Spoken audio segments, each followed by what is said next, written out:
As we take a peek out of what one of y'all called the best deer stand on the place, the window at the house, we find a pretty good little bunch of deer out there.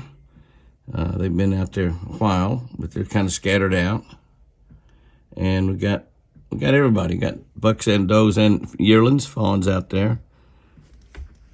It's a nice big buck right there. Looks like we have 3 bucks down. Go down past the burn cans and see some antlers down there. I'm walking out in the woods. There's a lot of acorns around there still. Acorns are still falling. And so that's going to end pretty soon. It looks like the elk did manage to get that lid off again, which is a bad deal. That means that is pretty much empty. Golly. Looks like they've broken the strap. I see the bungee cord there, which looks like that's been broken. We'll have to put a new bungee cord on that. Those elk, they know that food's in there, and they're big, powerful animals, and they do everything that they can to get that off. And obviously, they've got it off, and we're only putting 1 sack at a time in there because if they get it off, they empty it.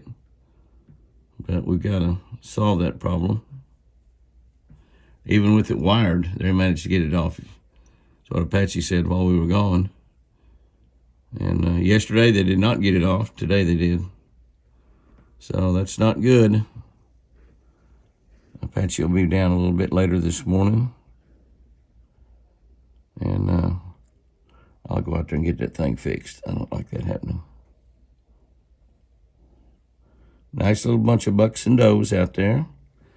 I see a deer way over there across the road. So the deer are moving on a beautiful, beautiful, beautiful day.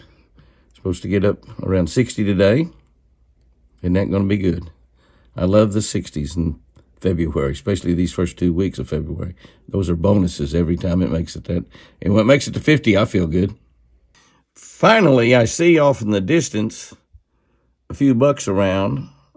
I think that's a couple of bucks right there. I know it is definitely one. I think TC, maybe a couple of does there as well. And I see another buck or two way back in the background. They're kind of watching around. Benelli's wandering around out there. They're not afraid of Benelli. But they're wanting to come in here. And they are. It looks like might be a little small buck along with a little bit larger buck and TC. And it might be another big buck there, too, that could be Forrest. I'm not real sure. I haven't seen Forrest in a couple of days. But as I look way back over there, I can see another big buck or two stirring around. And a couple of does and fawns. So we got a lot of deer moving right now. They're all being very, very cautious. But all coming up here toward the feeder. Ooh, look at that big guy right there. Oh, my goodness, that is a giant.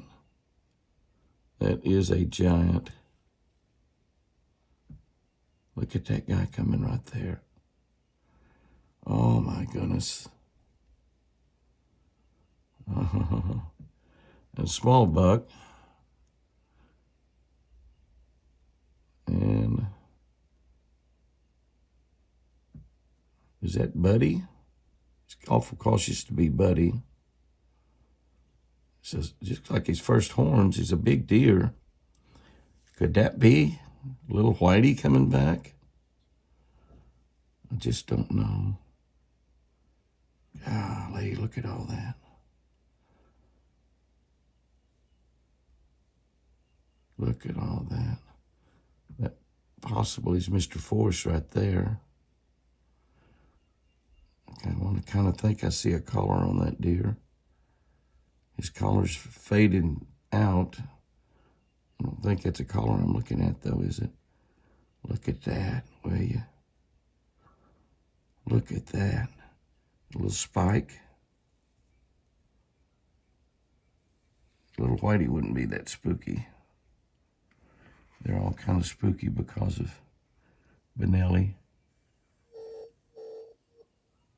Obviously, TC's not worried about Benelli. Golly.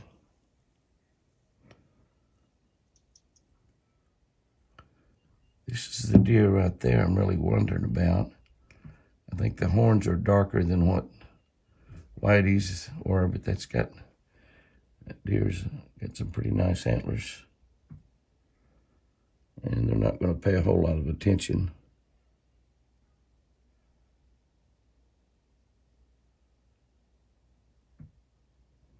Not going to pay a whole lot of attention to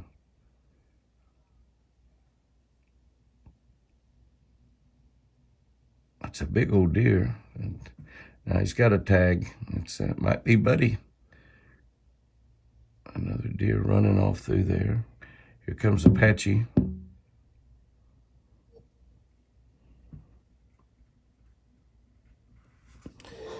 Comes Apache. He's going to be disappointed to find that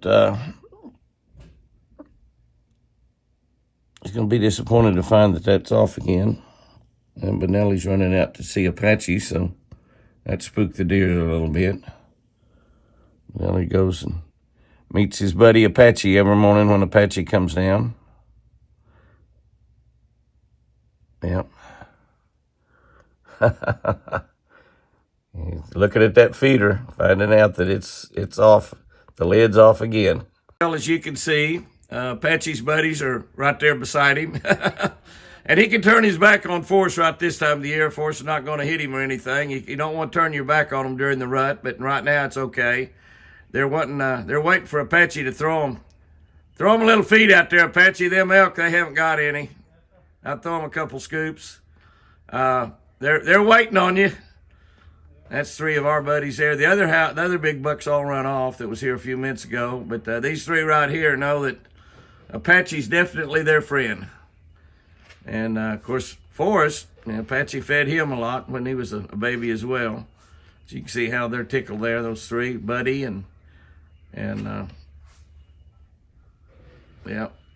Buddy and TC and his big boy Forrest. And Forrest is definitely a big boy, just absolutely incredibly beautiful. He's had a lot of things happen in his lifetime, but we managed to keep him alive. He's had a lot of shots. Had some personal attending to, and all kinds of things over the last couple of years. But there's Apache and his buddy Forrest right there. So that's as good as it gets.